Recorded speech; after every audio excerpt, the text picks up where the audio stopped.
کسی نے کہا تھا کہ مقرر گرچہ سحر آمیز باشد، طبیعت را ملال انگیز باشد۔ جو چیز بار بار بیان کی جائے اس میں جادو کا اثر بھی ہو تو پھر بھی وہ طبیعتوں پر بوجھ بنتی ہے، لیکن یہ تو کہیں کہیں مجھ سے بہتر انداز سے کسی چیز کو بیان کر چکے ہوں گے، تو اگر کوئی ایسی بات آ جائے تو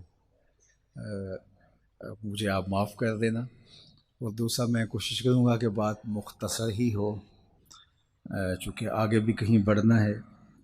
عزیزم جناب حیدری صاحب نے آپ کو بتایا کہ اس کے موقع پہ یہ ہم نے احباب سے عہد کیا تھا کہ ہم یہاں باقاعدہ درس نظامی کا سلسلہ شروع کرنے جا رہے ہیں، تو میں سمجھتا ہوں کہ اس شخص کی روح کتنی خوش ہوتی ہوگی کہ جن ارمانوں کے ساتھ، جن تمناؤں کے ساتھ، جن جذبات کے ساتھ مرحوم خالد صاحب نے اس درس گاہ کا سنگ بنیاد رکھا تھا۔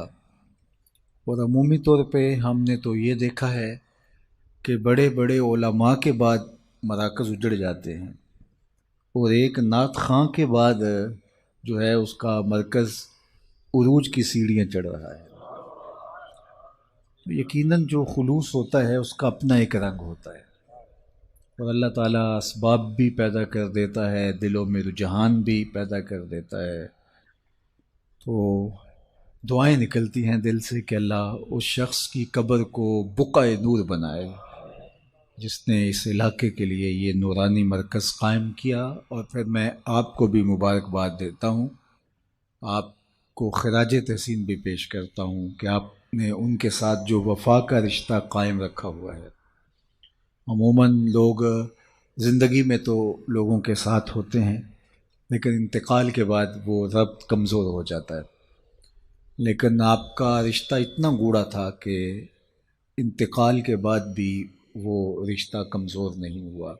میں مر کے بھی زندہ ہوں اہل وفا کی محفل میں، کسی شاعر نے کہا تھا میں مر کے بھی زندہ ہوں اہل وفا کی محفل میں، میری محفل میں آ میرا مزار نہ پوچھ۔ تو یہاں تو مزار بھی ساتھ ہے اور ان کی محفل بھی ساتھ ہی جمی ہوئی ہے، تو دونوں چیزیں اکٹھی چلتی ہیں، ورنہ ہم نے دیکھا ہے کہ لوگوں کے مزار رہ جاتے ہیں، ان کی محفلیں ختم ہو جاتی ہیں، فکر دم توڑ جاتی ہے، اور جو ہے وہ مزارات سے ہی لوگ جڑے ہوتے ہیں۔ یہ ہمارا المیہ بھی ہے کہ ہم جو چیز اٹھانے والی ہوتی ہے اس کو اٹھانے کی بجائے، وہ میں دوستوں کو ایک دن کہہ رہا تھا کہ 11ویں تو ایک علمی نشست تھی حضرت سیدنا شیخ عبد القادر جیلانی علیہ رحمہ کی، اب دور و نزدیک سے لوگ آتے، اور ظاہر ہے اتنا لمبا سفر کر کے آئے ہیں تو پھر ان کی جسم کی ضرورت بھی ہے، بھوک بھی لگتی ہے، تو اس کے لیے لنگر کا بھی انتظام کر دیا گیا۔ لنگر کا انتظام تو ضمناً کیا گیا، اصل تو علمی مجلس تھی، لیکن وہ لنگر رہ گیا اور جو اصل تھی وہ ہم نے اس کو اڑا دیا۔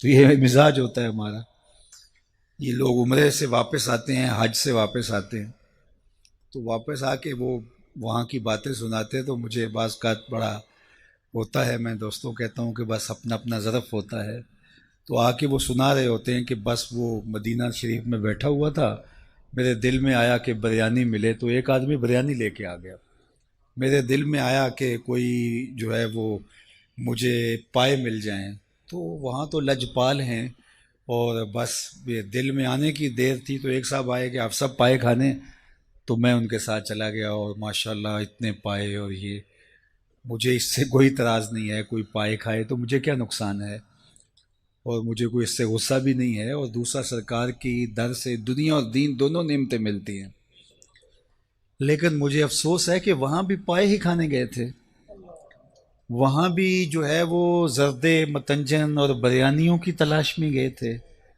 وہاں تو کچھ اور لینا چاہیے تھا آپ کو، وہاں تو کچھ اور ڈھونڈنا چاہیے تھا۔ آہ اے ناداں تو ہی چند کلیوں پر کنات کر گیا، ورنہ گلشن میں علاج تنگی داماں بھی تھا، وہاں تو درد دل مانگنا چاہیے تھا، وہاں تو کچھ اور طلب، وہاں تو تہجد کے سجدے مانگنے چاہیے تھے، وہاں تو علم کے اجالے مانگنے چاہیے تھے، وہاں تو امت کا عروج مانگنا چاہیے تھا، لیکن ہم وہاں جا کر کے بھی بریانی مانگ رہے ہوتے ہیں، وہاں جا کے بھی ہم یہ مانگ رہے ہوتے ہیں۔ تو چونکہ ہمارا ظرف یہ جو ظرف ہوگا اس کے مطابق ہی ہم طلب کریں گے، تو ہمارا تو ظرف بھی بہت چھوٹا ہے۔ تو میں سمجھتا ہوں کہ اگر کہیں ظرف بھی مل جائے، کہیں شعور بھی مل جائے، عمل کی منزل تو بعد میں آتی ہے، وہ بھی بہت بڑی دولت ہے۔ آج کل ہم شعوری فقدان کا شکار ہیں، علمی فقدان کا شکار ہیں، ہم فکری طور پہ انتہائی جو ہے وہ پس ماندہ ہو گئے ہیں، اور قومیں کبھی بھی اٹھ نہیں سکتی جب تک وہ فکری طور پہ بلند نہیں ہوتی۔ قوموں کی نہضت، قوموں کی نشت، اس کی بنیادی علم ہے۔ اور اگر آپ مجھ سے پوچھیں کہ اسلام کا کوئی دوسرا نام، تو میں کہوں گا اس دین کا دوسرا نام دین علم ہے۔ اسلام کا اگر کوئی دوسرا نام مجھے پوچھنا چاہیں تو وہ دین علم ہے۔ حضور علم کی تحریک لے کر آئے تھے، اور آغاز ہی اقرا سے ہوتا ہے اس دین کا، اور ہمیں پڑھنے پڑھانے کی تلقین کی گئی ہے، اور انسانی شرف کا سبب بھی علم ہے۔ اپنے مشارکات سے یہ جو ممتاز ہے، مناطقہ کہتے ہیں نطق ہے جو اس کو دیگر مشارکات سے ممتاز کرتا ہے۔ اعلی حضرت سے پوچھا گیا تو فرمایا کہ انسان کے لیے جو فصل ممیز ہے وہ نطق نہیں، علم ہے۔ علم نے اس کو دیگر مشارکات سے ممتاز کیا، حتیٰ کہ فرشتوں سے بھی ممتاز کر دیا۔ آدم علیہ السلام کا تفوق جب ثابت کیا تو بوجہ علم ثابت کیا نا، جب فرشتوں نے کہا نحنو نسبح بحمدک ونقدس لک، ہم تیری تسبیح کے ترانے پڑھتے ہیں، تیری تقدیس کے گیت گاتے ہیں۔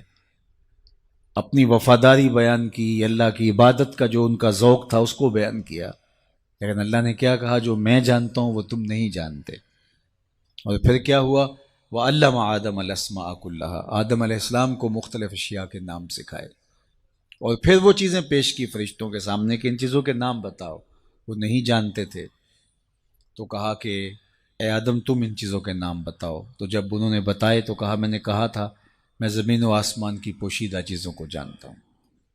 اور پھر ان کے لیے سجدے کا حکم ہوا کہ اب تعظیماً ان کے آگے اپنا سر جھکاؤ، اپنی جبین نیاز کو ان کے سامنے جھکاؤ، یا انہنا جو بھی علماء نے لکھا۔ تو ان کے لیے جو ہے وہ تم اپنے آپ کو جو ہے وہ عجز کے طور پہ پیش کرو، اور ان کا تفوق جو ہے تمہارے اوپر ثابت ہو گیا۔ کس وجہ سے؟ بوجہ علم۔ جن چیزوں کے نام فرشتے نہیں جانتے تھے ان چیزوں کے نام جناب آدم علیہ السلام جانتے تھے۔ تو آدم کا تفوق فرشتوں سے جو ہوا وہ بوجہ علم ہوا۔ تو پھر علم ممتاز کرتا ہے۔ وہ کتا جو سیکھ جائے اور کتا جو نہیں سیکھا ہوا، دونوں کے شکار میں فرق ہے۔ ایک کا لایا ہوا مردار ہے اور دوسرے کا لایا ہوا جو ہے وہ طیب ہے۔ کتا سیکھ جائے تو ممتاز ہو جاتا ہے، تو انسان کتنا ممتاز ہوگا وہ سیکھ جائے۔ تو یہ سیکھنا ہی ہمارے لیے عزت کا سبب ہے، ہمارے لیے یہی وقار کی علامت ہے۔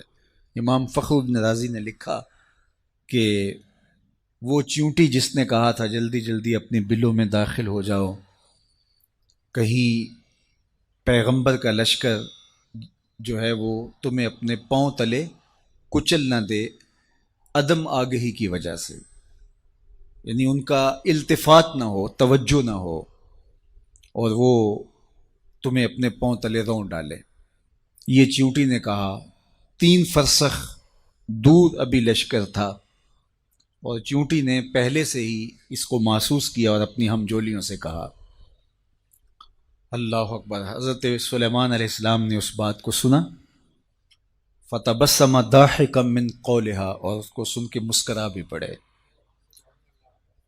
پیغمبر کے حواس کو اپنے حواس پہ قیاس کرنے کی کبھی بھی بدکاری نہیں کرنی چاہیے۔ اللہ نے جو پیغمبروں کو شان دی ہے وہ الگ ہے۔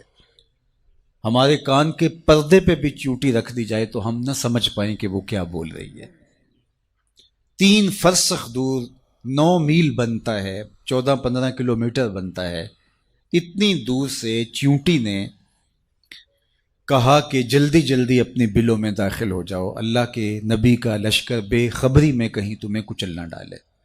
تو اس بات کو حضرت سلیمان نے اتنے فاصلے سے سن لیا، اور ماہرین سے پوچھیں کہ چیونٹی کے منہ میں زبان نہیں ہوتی تو پھر وہ بات کیسے کرتی ہے؟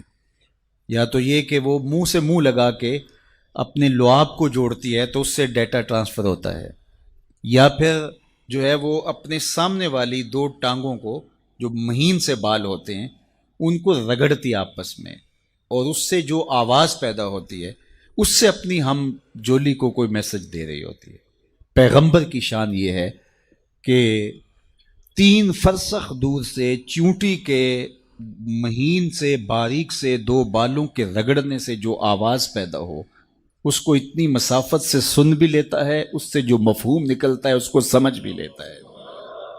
اور یہ اس نبی کی شان ہے جو مسجد اقصیٰ میں مقتدی بن کے تیرے نبی کے پیچھے کھڑا تھا۔ جب مقتدی کی یہ شان ہے تو مقتدا کی شان کا عالم کیا ہوگا، ان کی عظمتوں کا عالم کیا ہوگا۔ تو کبھی بھی یہ بدکاری نہیں کرنی چاہیے کہ پیغمبر کے حواس کو اپنے حواس پہ قیاس کر لیا جائے۔ اللہ نے ان کو جو شانیں دی ہیں وہ وراء الورا ہیں۔ انی ارا ما لا ترون و اسمع ما لا تسمعون، میرے اور آپ کے آقا و مولا نے ارشاد فرمایا جو میں سنتا ہوں وہ تم نہیں سنتے، اور جو میں دیکھتا ہوں وہ تم نہیں دیکھتے۔ میرے والد گرامی فرمایا کرتے تھے نبی کی تو شان ہی نرالی ہے۔ صحیح ترمذی میں روایت ہے، اور امام ترمذی کا چونکہ طریق ہے وہ اس کا درجہ بھی بیان کرتے ہیں، اور کہا ھذا حدیث حسن صحیح، یہ حدیث حسن بھی ہے صحیح بھی ہے۔ اور وہ حدیث کیا ہے کہ جب میاں بیوی گھر میں الجھ پڑتے ہیں اور بیوی کہتی ہے جب سے تیرے گھر میں آئی ہوں میں نے تو سکھ دیکھا ہی نہیں، تو اس لڑائی کو جنت سے جو ہے وہ حور جو اس مرد صالح مومن کی بننے والی بیوی ہے دیکھ رہی ہوتی ہے، اور اس لڑائی کو سن رہی ہوتی ہے، اور کیا کہتی ہے قاتلک اللہ، تیری خرابی ہو، یہ تو چند دن تیرے پاس ہے، یہ تو میرا شوہر ہے۔ تو میرے بزرگ فرمایا کرتے تھے حور کہاں سے دیکھتی ہے؟ جنت سے، اور جنت کہاں ہے؟ سدرۃ المنتہا کے پاس۔ سدرۃ المنتہا کے پاس سے جنت سے حور دیکھتی بھی ہے، سنتی بھی ہے، جواب بھی دیتی ہے۔ اور حور کون ہے؟ میرے نبی کے غلام کی بننے والی بیوی ہے، منگیتر ہے ابھی، یہ اس کی سماعتوں کا عالم ہے یارو، مدینہ تو دور ہی نہیں ہے۔ انی ارا ما لا ترون و اسمع ما لا تسمعون، جو میں دیکھتا ہوں وہ تم نہیں دیکھ پاتے، اور جو میں سنتا ہوں وہ تم نہیں سن پاتے۔ اللہ اکبر۔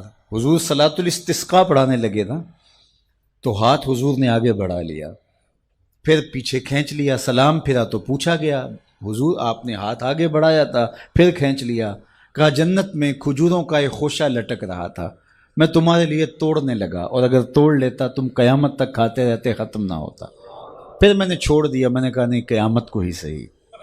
حضور کھڑے کہاں ہیں؟ مدینہ المنورہ میں، اور ہاتھ کہاں پہنچا؟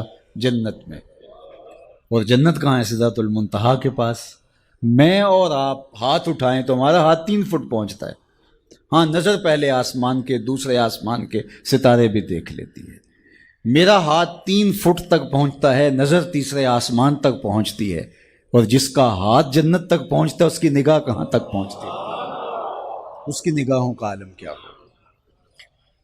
تو کہا جلدی جلدی اپنی بلوں میں داخل ہو جاؤ، اللہ کے پیغمبر کا لشکر تمہیں کہیں بے خبری میں کچھ چلنا دے۔ تو اس پر حضرت سلیمان مسکرائے۔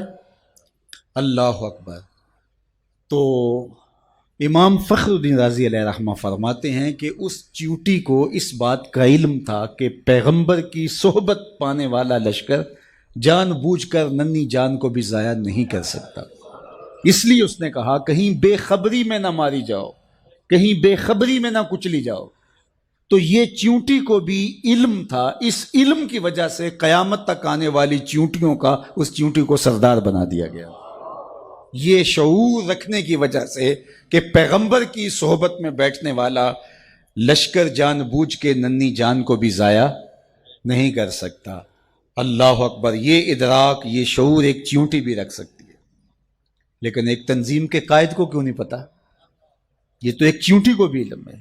انسانی وجود کے ساتھ بم باندھ کر کے انسانوں کے انبوب میں گھس جایا جاتا ہے، اور پھر وہ بم پھٹتا ہے اور چھوٹے چھوٹے بچوں کی بدن کی بوٹیاں دیواروں سے چپک جاتی ہیں، اور تنظیم کا قائد سینے پہ ہاتھ رکھ کے کہتا ہے کہ جناب یہ کارنامہ ہماری تنظیم کا ہے۔ میاں ایک چیونٹی کو بھی شعور ہے کہ نبی کی تربیت میں رہنے والا لشکر جان بوجھ کے ننھی جان کو بھی ضائع نہیں کر سکتا، اور جو انسانوں کے انبوہ میں گھس جاتے ہیں اور خود کش بمبار حملے کرتے ہیں وہ کسی شیطان کا لشکر تو ہو سکتا ہے، پیغمبر کا لشکر نہیں ہو سکتا۔ یہ ادراک چیونٹی کو بھی ہے۔ تو اس چیونٹی کو جو شعور کی وجہ سے، اس علم کی وجہ سے فضیلت دی گئی، عظمت دی گئی، اللہ اکبر، قرآن میں اس کے نام سے ایک سورت ہے، سورہ النمل، اللہ اکبر۔ تو وہ علم ہے جس نے اس کو ممتاز کیا۔ تو علم ممتاز کرتا ہے، علم شرف کا سبب ہے، علم عظمتوں کا حوالہ ہے، علم جو ہے وہ رفتوں کا جو ہے وہ علم ہے۔ اس لیے ہمیں علم حاصل کرنے کی ترغیب دی گئی ہے۔ علماء نے کہا، فقہا نے، کہ اگر کسی شخص کو یہ پتہ چلے کہ اس کی زندگی بہت تھوڑی رہ گئی ہے، آج کل وہ ڈاکٹر بتا دیتے ہیں کہ یہ 4تھے سٹیج پہ کینسر چلا گیا ہے، تو اب آپ کے پاس بہت تھوڑا وقت رہ گیا ہے، اس تھوڑے وقت کی قدردانی کیجیے۔ چاہے اللہ تو لمبی زندگی بھی دے سکتا ہے، بیماری کو کافور بھی کر سکتا ہے، لیکن ظاہری اسباب یہی بتاتے ہیں۔ میں آپ کو اس ضمن میں مجھے ایک بات یاد آ گئی، میرے اس موضوع سے تو جڑی نہیں لیکن شعور کی بات ہے، آپ کو میں ضرور وہ بتانا چاہوں گا۔ ہمارے شہر کے ایک صاحب تھے، انہیں ڈاکٹر نے بتایا کہ آپ کی بیماری اس نوعیت پہ ہے کہ اللہ چاہے تو آپ برس ہا برس جئیں، لیکن جو ظاہری اسباب ہے وہ یہی بتا رہے ہیں کہ کوئی 1-1.25 مہینہ آپ کی زندگی ہے، تو آپ جائیں اور جا کے جو ہے وہ حقوق اللہ، حقوق العباد، ان کی تلافی کیجئے، ذکر فکر میں وقت گزاریے۔ تو وہ مجھے ملنے آئے اور مجھے کہنے لگے کہ مجھے ویسے کوئی تکلیف نہیں ہے، اور ڈاکٹر نے مجھے یہ کہا ہے، اور فلاں ہاسپٹل کے ڈاکٹر نے کہا ہے، لیکن پھر بھی میں چاہتا ہوں کہ کسی اور کو بھی دکھلا دوں۔ تو ایک بڑا اچھا ڈاکٹر تھا میرے ملنے والا، میں نے کہا آپ اس سے مل لیجئے۔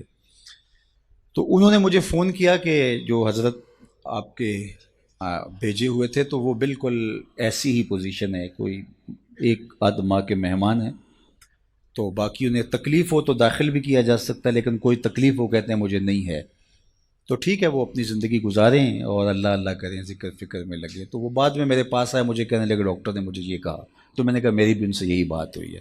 تو میں نے کہا ٹھیک ہے، یہ آپ کے پاس اللہ آپ کو لمبی زندگی دے، ہم دعا کرتے ہیں، لیکن یہ بڑا قیمتی وقت ہے۔ جو بات آپ کو میں بتانے لگا ہوں وہ یہ کہ وہ کسی اور صاحب سے ملے، آپ ان صاحب کو بھی جانتے ہیں، جو جن کا میں ذکر کر رہا ہوں ان کو آپ صرف علماء جانتے ہوں گے، باقی نہیں جانتے، لیکن جس کا میں ذکر کرنے لگا ہوں اس کو آپ سارے جانتے ہیں، وہ بھی ایک عالم دین ہے۔ انہوں نے کہا کہ آپ فلاں جگہ پہ چلے جائیں، فلاں صاحب دم کرتے ہیں تو اس سے آپ کو آفاقہ ہو جائے گا۔ تو میں ان کو، میرے وہ بڑے ملنے والے ہیں تو میں ان کو فون کر دیتا ہوں۔ تو وہ صاحب وہاں چلے گئے اور انہوں نے جا کے جب اسپیشل ٹائم دیا اور انہوں نے جو ہے وہ کہا کہ ڈاکٹر جھوٹ بولتے ہیں، آپ بالکل ٹھیک ہو جائیں گے، بڑا ان کو جو ہے وہ تسلی دی اور ساتھ دم شم بھی کیا۔ جب وہ واپس آ رہے تھے تو بہت زیادہ خوش تھے، چونکہ ایک تو بیماری تھی، پھر ڈاکٹرز نے کہا تھا 1-1.25 مہینہ آپ کے پاس ہے، تو اب یہ مجھ سے پوچھا تو میں نے بھی کہا، دوسرے ڈاکٹر سے سیکنڈ اوپینین لیا تو اس نے بھی یہی کہا، لیکن یہ پہلا شخص تھا جس نے ان کو ریلیکس کر دیا، بالکل آپ پریشان نہ ہوں، ختم۔ اب وہ واقعی وہ ان کو لگا کہ میں تو، چونکہ ایک بوجھ تھا نا، نفسیاتی بوجھ، وہ اتر گیا۔ وہ گئے تو وہ پورے 8 دن جس نے مصلی بچھا کے اللہ اللہ کرنی تھی وہ اس کی تعریف کرتا رہا، کتنا اچھا ہے، کتنا فیض ہے، اتنا ہجوم تھا، پورے 8 دن بعد پھر حاضری تھی، پھر گیا اور پھر کہا کیا کیسا ہے، انہوں نے کہا بڑا فرق ہے، انہوں نے کہا آپ بالکل ٹھیک ہو جائیں گے، پھر دوسرا دم ڈال دیا۔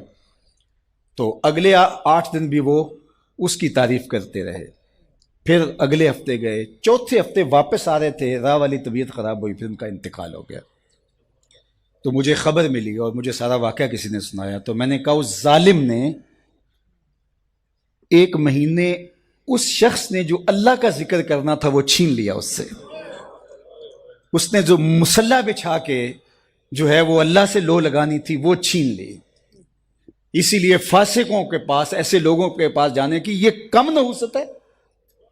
بات سمجھ آ رہی ہے؟ یہ کم نحوست ہے. اور اس نے جو حقوق العباد کی تلافی کرنی تھی، ظاہر زندگی گزری ہے، کوئی کسی سے سختی تلخ بات ہو جاتی ہے تو کسی سے جا کہنا تھا میاں میں تو مہمان ہوں مجھے معافی دے دے، تو وہ حق بھی اس چھین لیا. وہ پورا مہینہ صبح سے شام تک، وہ جمعہ بھی پڑھاتے تھے وہ صاحب، میں نام نہیں لیتا، تو جمعے میں بھی انہوں نے تذکرہ کیا کہ وہ بڑا فیض ہے یار، مجھے تو بڑا فائدہ ہو گیا. ہوا کیا کہ وہ نفسیاتی بوجھ اتر گیا، اور ہوا وہ جو ڈاکٹر نے بتایا تھا. تو وہ اس سے اللہ کا ذکر چھین لیا. یہ بڑی باریک چال ہوتی ہے، تو اس سے ہمیں پناہ بھی مانگنی چاہیے. ایک صاحب تھے، وہ عیسائی ہو گئے ایک زمانے میں، اور تھے وہ امام مسجد. تو وہ تقسیم ہند سے پہلے کی بات ہے، اور وہ سیالکوٹ کا علاقہ تھا. تو کچھ علماء علاقے کے گئے، جا کے اس کو کہا کہ یار ہمیں بتاؤ نا کیا ہوا، کون سی دلیل تمہیں اچھی لگی اور تم نے اسلام چھوڑ دیا. تو اس نے کہا کہ میں ایک دن فجر کی نماز پڑھانے کے لیے آیا، سخت جھاڑے کا موسم، تو زمانے میں وہ ہیٹر شیٹر تو مسجدوں میں ہوتے نہیں تھے، تو بڑی مشکل سے وضو کیا تھا، کنویں پہ جا کے پانی نکالا، وضو کیا، اور میں جو ہے وہ ٹیک لگائے ایسے تھا تو میری آنکھ لگ گئی، ادھر اقامت ہو گئی.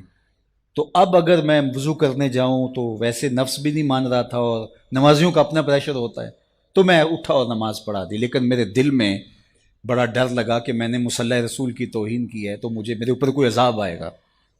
لیکن سارا دن گزر گیا، کوئی عذاب نہیں آیا. پھر اگلے دن، اس سے اگلے دن، پھر آہستہ آہستہ میرا یہ معمول ہونے لگا کہ میں ایسی نماز پڑھا دیتا. ایک دن میں جنابت سے تھا اور میں ہمت کر لی اور مصلی پہ کھڑا ہو گیا اور نماز پڑھا دی. لیکن آج میں ڈرا کہ آج کوئی قہر کی بجلی ٹوٹے گی اور آج میرے اوپر عذاب آئے گا. لیکن سارا دن گزر گیا. شام میں نے فیصلہ کیا اسلام دین ہی سچا نہیں ہے، تو میں نے اسلام چھوڑ دیا. تو علماء نے کہا تو کہتا ہے میرے اوپر عذاب نہیں آیا، اللہ نے اپنا دین چھین لیا.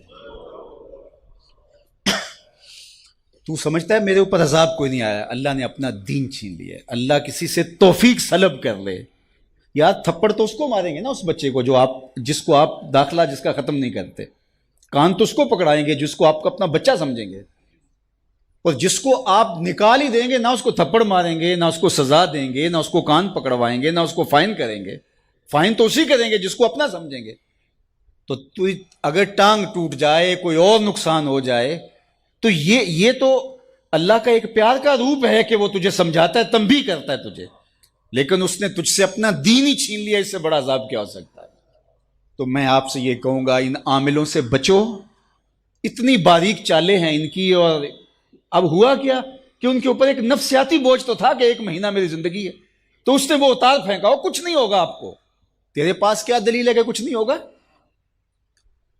تو جو ہے وہ اس کا وہ بھی، اور اس کا جو مہینہ تھا اللہ کے ساتھ لو لگانے کا، وہ اس فاسق فاجر اس عامل کی تعریف میں گزر گیا. حتیٰ کہ وہ درمیان میں جو 3-4 خطبات جمعہ آئے اس کے اندر بھی جو ہے وہ اس کا ذکر چلتا رہا. تو اب یہ دیکھیے کہ یہ جہالت جو ہے وہ کہاں تک جاتی ہے. تو بات کر رہا تھا کہ شعور کا نور اللہ تعالیٰ عطا فرمائے تو پھر منزل آگے بڑھتی ہے. تو اگر آپ مجھے اسلام کا دوسرا نام پوچھیں تو اسلام کا دوسرا نام دین علم ہے. اللہ کے محبوب علیہ السلام نے احد کے موقع پہ جب 70 صحابہ شہید ہوئے تھے، تو اس وقت جب تدفین کا مرحلہ آیا تو حضور پوچھتے تھے کس کے سینے میں قرآن کی آیتیں زیادہ ہیں، اس کو آگے دفن کیا جاتا تھا. یعنی دنیا میں بھی وہ آگے اور دین میں بھی وہ آگے. ڈاکٹر غلام جیلانی برق نے اپنی کتاب میں لکھا کہ کسی جگہ پہ کوئی تقریب تھی، تو جو آگے والی رو تھی کرسیوں پہ کہ وہاں ڈی ایس پی صاحب کو، وہاں اس طرح کے عہدیداروں کو جو منصب دار ہیں، انتظامی امور کے ماہر جو ہیں وہ بڑے، ان کو بٹھایا گیا. اور پیچھے والی جو ہے وہ رو تھی، وہاں ٹیچرز کو، ہیڈ ماسٹر، پروفیسر وغیرہ کو بٹھایا گیا. تو وہاں سے جو واپس آئے تو انہوں نے جو ہے وہ اپنی کتاب میں اس کا ایک ذکر کیا ہے. تو وہ کہتے ہیں کہ یہ قوم آگے نہیں بڑھ سکتی، یہ قوم آگے نہیں بڑھ سکتی. کیوں نہیں آگے بڑھ سکتی؟ کہا کہ ایک پروفیسر کو دوسری رو میں بٹھایا جائے اور دوسری جانب جو ہے وہ ایک انتظامی سربراہ کو آگے بٹھایا جائے تو یہ قوم کیسے آگے وہ اس پہ رو رہے تھے. اور آج جو ہاہاکار مچی ہوئی ہے، اللہ اکبر، وہ مسجد کے اندر ٹیسٹ لے رہا ہوتا ہے جاہل مولوی صاحب کا کہ مولوی صاحب رکھنے اور 4-5 جاہل بیٹھے ہوتے ہیں، وہ ٹیسٹ لے رہے ہوتے ہیں. تو وہ اگر خودکشی جائز ہو تو خودکشی مولوی صاحب کو کر لینی چاہیے، لیکن یہ شریعت جائز قرار نہیں دیتی ہے. تو اب یہ جہالت ہو گئی ہے. بے وقوفاں دے نوکر ویکھے دانش مند سیانے، میاں صاحب نے کہا تھا بے وقوفاں دے نوکر ویکھے دانش مند سیانے. آج یہ ہے، تو پھر یہ قوم آگے کبھی نہیں بڑھ سکتی. 2 کو 2 سے ضرب دے تو حاصل ضرب 4 آتا ہے، یہ اللہ کا ضابطہ ہے، کبھی ہو ہی نہیں سکتا. یہ ٹکرے مارنے والی بات ہے، کبھی ہم اس سے امید لگا کے بیٹھتے ہیں، کبھی اس سے امید لگا کے بیٹھتے ہیں، کچھ بھی نہیں ہونے والا. تعمیر ہو جس سے آدم کی، یہ وہ گل ہی نہیں، اس مٹی سے کچھ نہیں نکلنے والا.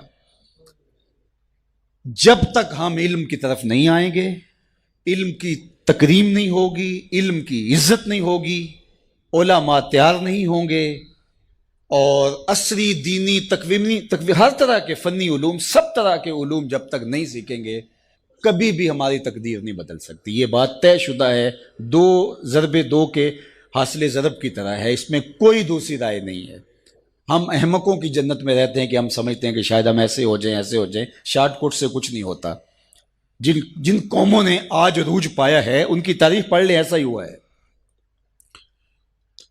تنے بزدہ سے بیزار ہے حق، خدائے زندہ زندوں کا خدا ہے. ایسا کبھی نہیں ہوگا کہ ہم ہاتھ پہ ہاتھ دھر کے بیٹھے اور علم کی آماج گاہیں اجڑ جائیں اور جاہلوں کو ہم جو ہیں وہ مناصب کے اوپر بٹھا دیں تو ہم سمجھیں کہ ہم جو ہے وہ ترقی پا جائیں. کبھی بھی نہیں ہو سکتا.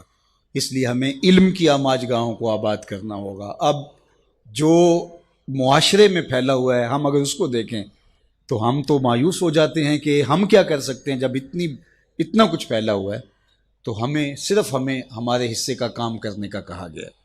ہمارے ہاں ذمہ داری بھی وہی ہے اور ہمارا رب ہم سے پوچھے گا بھی اتنا ہی. اس لیے جو میری ذمہ داری ہے میں اس کو نبھاؤں اور جو آپ کی ذمہ داری ہے اس کو نبھائیں. اللہ اکبر. اور وہ ہم نے کرنا ہے. تو انشاءاللہ یہی چراغ جلیں گے تو روشنی ہوں گی. انہی عام آج گاہوں سے نور پھوٹے گا، یہیں سے اجالے پھوٹیں گے. تو اس لیے میں آپ کو کہتا ہوں کہ جہاں بھی چراغ علم روشن ہو وہاں اپنے جگر کا خون ضرور ڈالیں. یہ کام کرنے والوں کے لیے آج کے دور میں دین کا خلوص کی بنیادوں پہ کام کرنے والے اگر آپ ڈھونڈنے نکلیں گے تو آپ کو ملیں گے نہیں، انگلیوں پہ گننے والے لوگ ہوں گے چند. لیکن ایسا نہ ہو کہ ان بیچاروں کو بھی کام کے لیے وسائل رکاوٹ بن جائیں. تو اللہ نے جس کو جو دیا ہے، صلاحیت ہے، مال ہے، وہ نچھاور کر دیں تاکہ ان کو کم از کم اس باب کے اندر کوئی پریشانی نہ ہو. ویسے بھی فرمایا گیا کہ دین کا کام درہم و دینار سے ہوگا قرب قیامت میں. اس کا ایک معنی تو یہ ہے کہ لوگ دین کو درہم و دینار کے بدلے میں بیچیں گے، اور دوسرا یہ ہے کہ اگر کوئی کام کرنا بھی چاہے گا تو اس کو وسائل کی بہرحال ضرورت ہوگی. وہ زمانہ تھا کہ علماء برگد کے درخت کے نیچے بیٹھ جاتے تو لوگ ان کے پاس آ کے پڑھ کے وہیں سے چلے جاتے. مجھے اچھی طرح یاد ہے، میں بالکل بچہ تھا، والد گرامی کے پاس جو لڑکے پڑھتے تھے وہ ہماری بھینسوں کو چارہ ڈال رہے ہوتے اور جو ہے وہ بہت خدمت کرتے ہوتے. لیکن آج جو ہے وہ میں تو اپنے طلباء سے کوئی خدمت نہیں لے سکتا. اس وقت وہ مسجد میں جا کے سو رہتے اور بیٹھک میں آ کے جو ہے وہ دن کو سبق پڑھ لیتے. تو آج کیا ایسا ہو سکتا ہے؟ آج اچھی عمارتیں بنانی پڑیں گی، اچھا ماحول دینا پڑے گا، ایک چھت تلے سب کچھ فراہم کرنا پڑے گا. تو پھر تقاضے بدل گئے ہیں. جب تقاضے بدل گئے ہیں تو ہمیں بھی جو ہے وہ تھوڑا سا اس میں کام دینا ہوگا. اور اس راستے کے اندر خرچ کیا گیا مال، حضرت شیخ احمد مجدد الفسانی علیہ رحمہ فرماتے ہیں دیگر مدات میں خلوص کے ساتھ لاکھوں روپے خرچ کرنے سے اعانت دین میں ایک دانگ یعنی ایک ٹگا خرچ کرنا زیادہ افضل ہے، کیونکہ اس سے اعانت دین ہوگی، دین کو تقویت ملے گی. تو اس لیے میں آپ سے کہوں گا ہمیں بہت بڑے سرمایہ داروں کی ضرورت نہیں. یہ جتنے لوگ یہاں آپ بیٹھے ہوئے ہیں، آپ کو لاکھوں نہیں ہیں، ہزاروں نہیں ہیں، چند 100 لوگ ہیں. اگر آپ چند 100 لوگ یہ سمجھ لیں کہ اللہ نے ہمیں بیٹے دیے، ہمارا ایک بیٹا دارالعلوم میں پڑھ رہا ہے، اگر پڑھ رہا ہے تب بھی اگر نہیں پڑھ رہا تو سمجھیں کہ ہم ایک بیٹا ہمارا اولاد سے، ایک ہمارا بھائی، ایک ہمارا دوست دارالعلوم میں پڑھ رہا ہے. اور اس کا خرچہ میرے ذمے ہے، صرف اتنے لوگ جڑ جائیں اور کہیں کہ ہم نے کرنا ہے، تو کبھی بھی جو ہے وہ ان کو وسائل کے لیے کچھ نہ کہنا پڑے، اور یہ ہونا چاہیے، اور اس کے لیے اس کے بغیر چارہ کار نہیں ہے۔ باقی ماشاءاللہ انہوں نے کر دکھایا۔ میں تو جاتا ہوں تو بڑے بڑے مزار دیکھ کر کے بعض کا طبیعت ہوتی ہے کہ جو ہے وہ اتنے مزار بنانے کی کیا ضرورت تھی، جامعہ بنایا جاتا، لیکن یہاں مزار دیکھ کے مجھے دکھ اس لیے نہیں ہوا کہ جامعہ اس سے پہلے بن چکا تھا، تو لہٰذا ان لوگوں کا حق ہے کہ جو ہے وہ ان کو اعزاز و تکریم دی جائے اور ان کی عزت افزائی کی جائے۔ تو اللہ اس مسجد کو، اس دارالعلوم کو آباد رکھے، اور خالد مرحوم رحمۃ اللہ تعالیٰ علیہ کی قبر کو بقعہ نور بنائے، ان کے جو رفقائے کار ہیں، محترم حیدری صاحب ہیں اور دیگر، اللہ تعالیٰ ان کو ان کے مشن پر گامزن رکھے، اور یہ جو سلسلہ نور شروع کیا ہے اللہ تعالیٰ اس کے لیے خزانہ غیب سے وسائل بھی دے، اور اللہ تعالیٰ جل شانہ یہاں خوبصورت تعلیمی نظم کی صورت عملی طور پہ ہمیں نظر بھی آئے۔ اللہ اپنی خاص پناہ امان اور حفاظتوں کا حصار دے۔ وآخر دعوانا ان الحمدللہ۔